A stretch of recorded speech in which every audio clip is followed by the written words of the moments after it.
Bonsoir, c'est dans ce décor de cinéma littéralement qu'on va passer 1 heure à revivre ensemble les temps forts du volet jeunesse des premiers Jeux de la Commission Jeunesse et Sport des îles de l'océan Indien. Partager les coutumes et les mœurs des îles, c'était le mot d'ordre que c'est les PEP juste après le générique.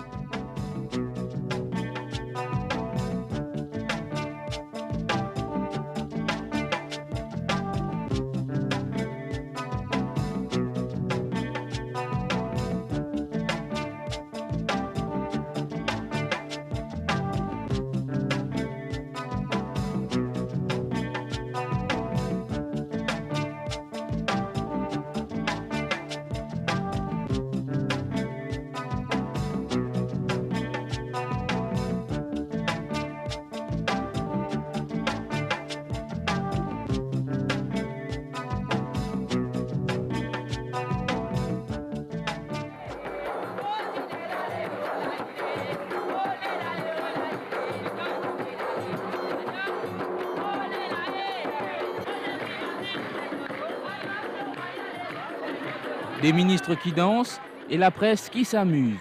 Ce sont les envoyés spéciaux de Sirandan, le journal officiel des Jeux. L'assignation du jour, couvrir l'événement du volet jeunesse des Jeux de la CJSEI. L'événement fera l'objet de la une du 3e numéro de ce quotidien, animé une semaine durant par une quinzaine de journalistes. Leur moyenne d'âge oscillant entre 16 et 18 ans, des étudiants issus de plusieurs établissements scolaires et sur qui reposait la redoutable responsabilité d'informer. Les journées ont été dures. Ça commence toujours plus ou moins pareil. On se retrouve ici 9 h le matin. On fait un peu une distribution des tâches. Chacun prend soit une discipline, soit un événement qu'on va couvrir. Il se débrouille pour y aller. Généralement, le transport, on verra bien, mais il se débrouille pour y aller. Il essaie de se débrouiller pour entrer le transport des athlètes, le transport des hôtesses, quelque chose comme ça. On lui donne une interview à faire. Pas une interview, disons un reportage spécifique à faire.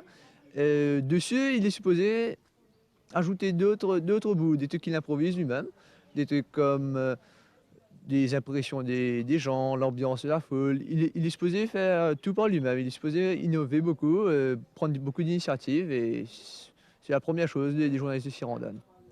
Je vais débuter là-dedans. Donc, je suis intéressé qu'à faire une carrière, ça dépend. Faire carrière dans le journalisme, pourquoi pas en effet. Sirandan était fabriqué ici, à Belle-Rose, dans ce bureau caché derrière le siège de la Motor Sports Association. Une salle de rédaction équipée d'ordinateurs pour un quotidien de 8 pages, en couleur, et distribué gratuitement aux athlètes.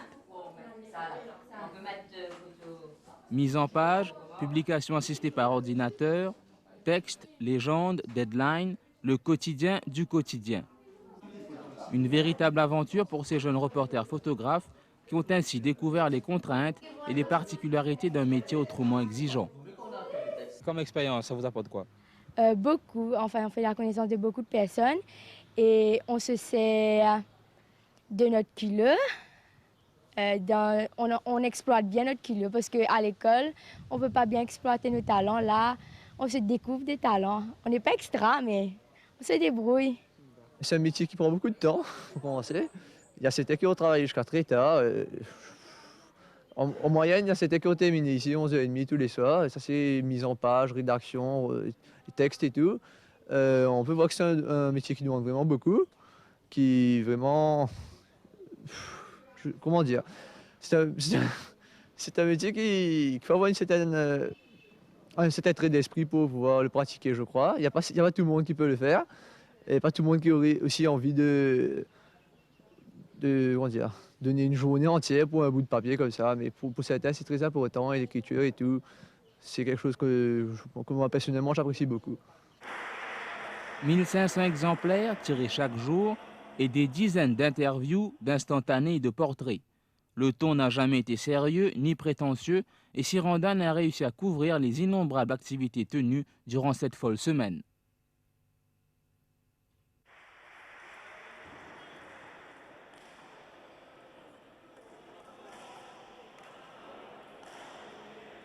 Nous nous avons dit, bon, je vais faire le maximum pour couvrir une activité des Jeux. Mais sinon, nous faisons le meilleur possible pour rendre les plus attrayants et intéressant pour un athlète qui veut lire. C'est super, on fait des tas de choses, on écrit, mais moi c'est le métier que j'aimerais bien faire. Et aussi, ici, avec l'équipe, c'est Marie-Bonne, on s'amuse bien, on rit bien des fois, on passe quelques misères, mais sinon ça va. Et tu aimerais faire la télé aussi? La télé, je ne sais pas si ça passe demain. Si vous venez, je vais vous dire si ma figure passe, mais là, je ne sais pas. Pour le moment, dans l'ombre, ça va. Le sujet qui va suivre nous a beaucoup amusé lors de sa réalisation. Les organisateurs avaient eu l'idée de ce concours gastronomique qui a eu lieu à Anse-Larrey, là où logeaient les jeunes. Ils se sont donc transformés en cuisiniers avec beaucoup d'applications. On va goûter à ce qu'ils ont préparé.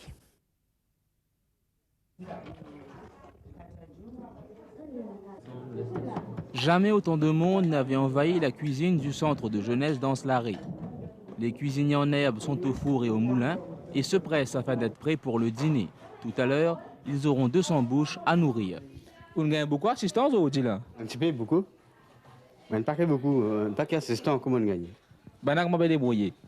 Enfin, je débrouille assez bien. Je débrouille assez bien. C'est à tour de rôle qu'ils se succèdent derrière les fourneaux. Certains sont visiblement experts, d'autres un peu moins.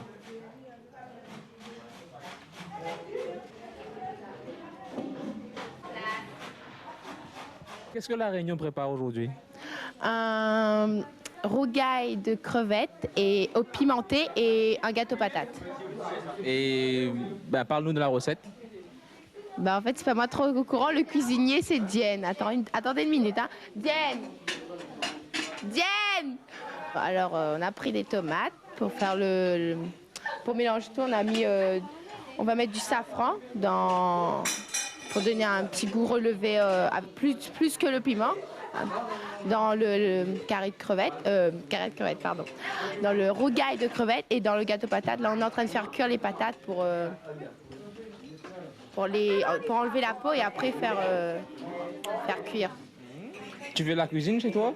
Ouais, j'ai fait que des œufs et des steaks.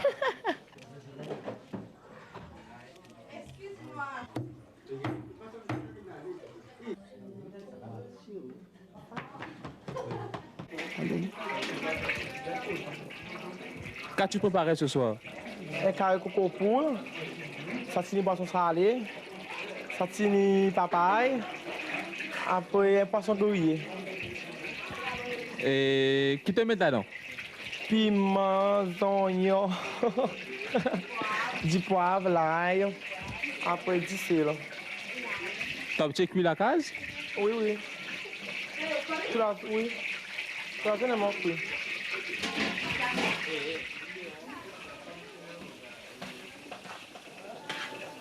Satini poisson salé, oui poisson salé.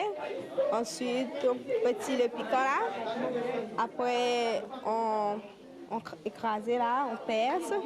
Ensuite, on met les oignons, piment et du poivre. On aussi dans l'huile comme ça. C'est tout. Après, vous infriez quelque chose? Pardon?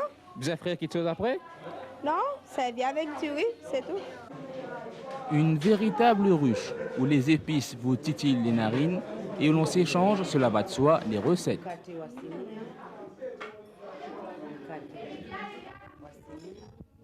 Raconte-moi, c'est quoi manger à la comorienne? Manger à la comorienne, c'est manger des feuilles de manioc, du riz et de la viande. Et vous faites ça souvent chez vous à la maison? Non, pas tout le temps. Pourquoi?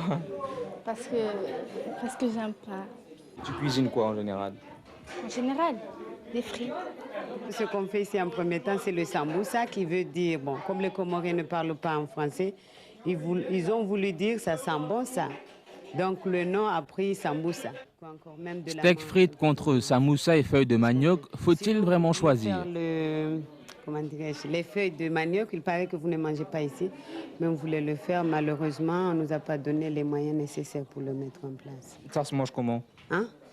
Les feuilles de manioc, bon, ça se prépare comment d'abord avant de le manger? On l'écrase, on prend le jus de noix de coco, on met ça avec du piment, des oignons, et puis on le prépare, on met du poisson ou bien de la viande.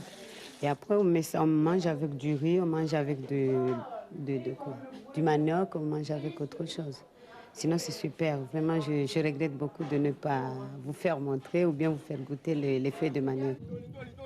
La cuisine étant trop petite, les Dallons, de loin les plus enthousiastes, improvisent un foyer à l'arrière pour y préparer la superbe carangue qui accompagnera la salade de papaye râpée.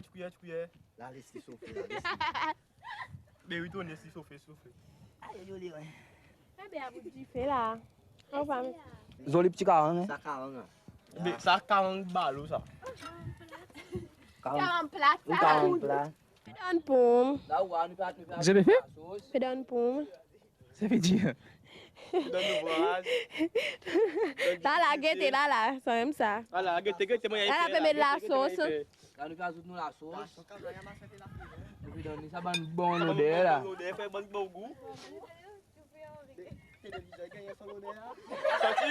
Cameraman, nous sortis. Sortis l'odeur là-dedans. Sortis l'odeur là-dedans. Sortis l'odeur. L'odeur parce que vous senti. Les piments. Sortis. Là, nous allons vivre nos poissons, hein? Oli Tony. Tony. Tony, vieux. Non, la sauce, là, je mets piment dans la sauce. Ou ciseler au poisson. Ou pile piment, du sel, du poivre, l'ail, les hommes.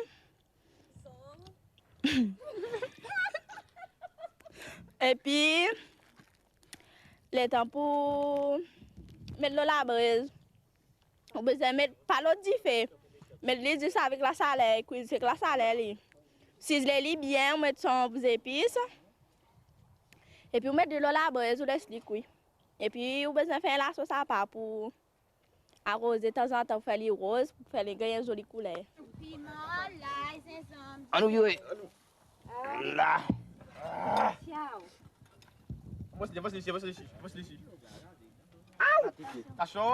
T'as fait quoi, Azé?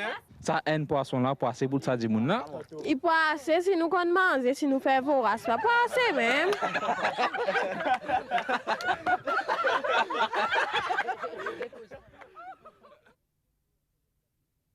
Retour sur le plateau d'Explique Toka, dans la salle de projection équipée d'une Cinémagica. Je vous disais que ces jeux étaient l'occasion de mieux connaître son voisin. Et c'est dans cette optique qu'un spectacle vivant avait été organisé au théâtre de Port-Louis. Soyez attentifs à ce que disent les jeunes Comoriens, ils nous apprennent beaucoup de choses sur leur quotidien.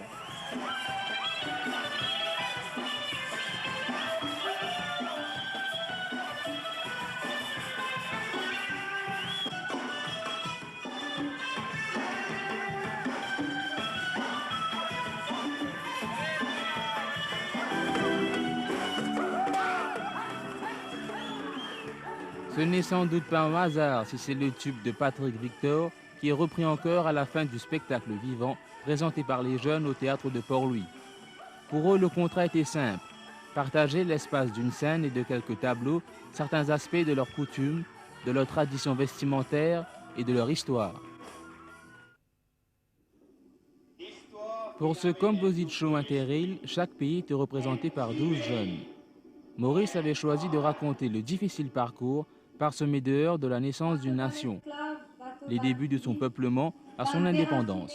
D'années exploitées, traverse l'océan, la forêt vierge de fin nettoyée, ban grand marécage de fin desséché, la terre fertile de fin arrangée, pour qu'ils soient enfants capables d'estimer.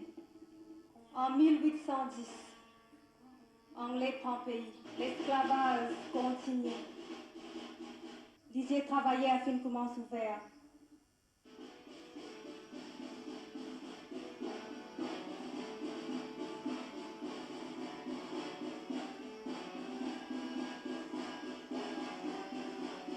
Souvenir ancien, l'avenir intimé, qu'il tire grand famille, qu'il tire azodi, fait une mélange, épouse les reines. D'où vient le créole réunionnais? Thème de cet extrait qui aurait pu être présenté au récent festival créole des Seychelles. Une légende dont nous pourrions nous aussi revendiquer l'origine.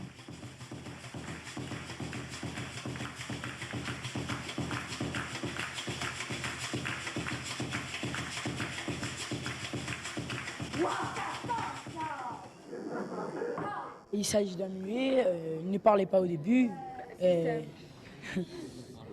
Et à la fin, on lui donne une langue. Oui, mais non, en fait, non, moi, je veux dire. En fait, l'histoire, c'est un muet qui ne parle pas, il voudrait parler. Et le grand loup, l'esprit de Mafat, c'est un des cirques de la Réunion, il vient le voir et il dit « je vais te donner une langue ».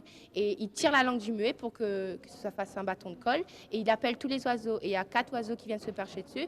Le toulit africain, le bengali indien, le moutardier chine et la tourterelle européenne. Et quand ils se collent ça, ils vont donner un peu de leur parler au muet. Et de là, il va parler. Et c'est là la naissance du créole réunion. Voilà comment s'habillent les Seychellois les jours de fête et comment ils font la cour, tout un art.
Nous mettez et qui qualité et quoi fabriqué. Il montre aussi comment il va faire la cour. Oui. Là-bas, on fait ça. C'est bien attiré.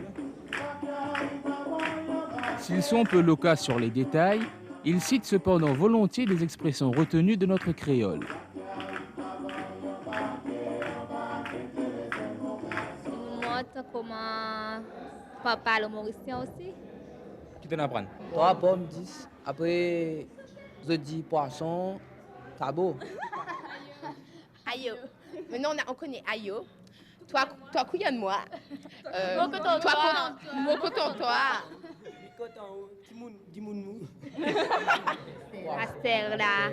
Astella, mon péninsule. Bonjour, en Comorien on dit Edje. Et tout le Mauricien, je crois bien que tous les Mauriciens que nous dormons ensemble, on les a montré comment on dit ça. Et maintenant on se dit Edje. Soafarine et Boto Sambat s'aiment mais leur famille s'oppose à leur union, car le père du garçon est lépreux. Un sketch mis en scène par les animateurs du club de langue de Makoukour. Nos amoureux sont issus d'une tribu de Moanour qui habite Betimisarak, une région du sud-est de Madagascar. Mais tout est bien qui finira bien.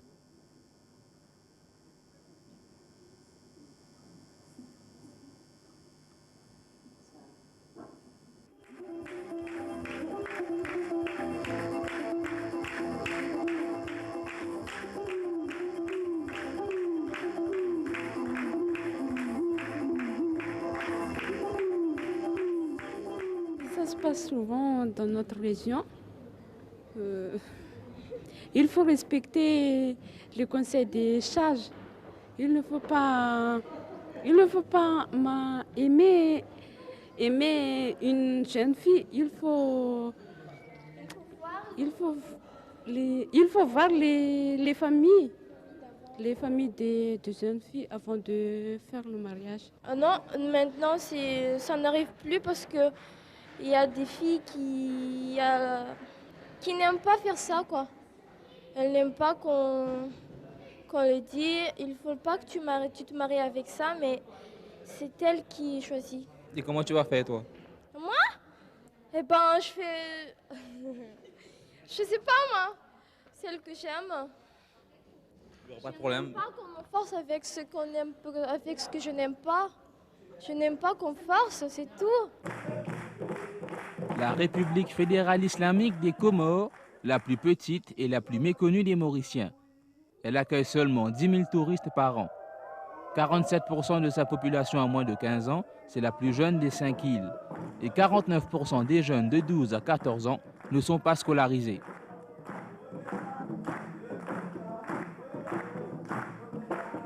La vie n'est pas du tout la même, je suppose, pour un jeune comorien. C'est pas la même. Là-bas, la vie est très dure. Ici, je crois que la vie est facile.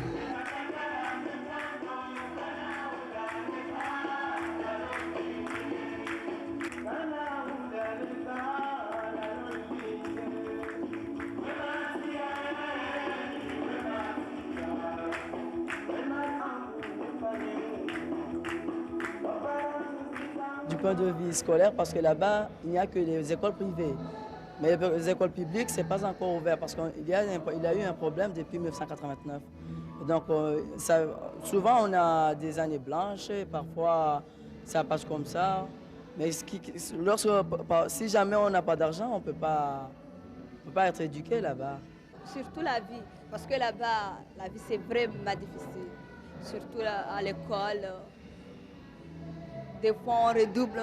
Nous qui sommes à l'école publique, on souffre beaucoup. Et puis nos parents sont pauvres, on est obligé de redoubler. Il n'y a pas de cinéma. Oui, il y a des petits, comment je peux dire, dessinés, mais on met une vidéo là, dans les quartiers, on va là-bas pour regarder les cassettes. Mais c'est pas vraiment beaucoup. Mais je peux dire que pendant les vacances, il y a beaucoup de l'ambiance à cause des mariages, des grands mariages. Il y a beaucoup d'activités. Tout ça, comme exemple la danse qu'on vient de danser là, c'est une danse réservée pendant la grande mariage. Et il y a beaucoup de choses, il y a des concerts et tout ça. Pendant les vacances, oui, il y a beaucoup d'ambiance là-bas. Et sinon, il y a la télé et la radio, comment ça se passe? Oui, là-bas, ça fait 2 ans, il y a eu un télé qui s'appelle TV Chat. Et c'est eux qui nous informent souvent. En plus, en tout cas, les radios, ça, il existe beaucoup, même à moins que ce sont des radios pirates, mais au moins on nous informe beaucoup de choses. Est-ce que la télé vous montre un peu la vie dans les îles? Non, pas beaucoup, parce que ils ne sont pas très bien développés, mais bon, il n'y a que 2 ans qu'ils ont commencé à faire ça, donc on espère. Ce sont des jeunes gens qui ont organisé pour monter cette télé, comme ça, pour nous montrer ce qui se passe seulement à Moroni, surtout à Moroni, mais pas grand-chose. On a presque partagé tout, même les tenues, ils se sont partagés des tenues et puis les idées, la culture mauricienne. Et on espère encore continuer, on espère multiplier des échanges, à part les échanges de la CGSOI, mais renforcer en plus les liens de solidarité qu'il y a entre nos îles.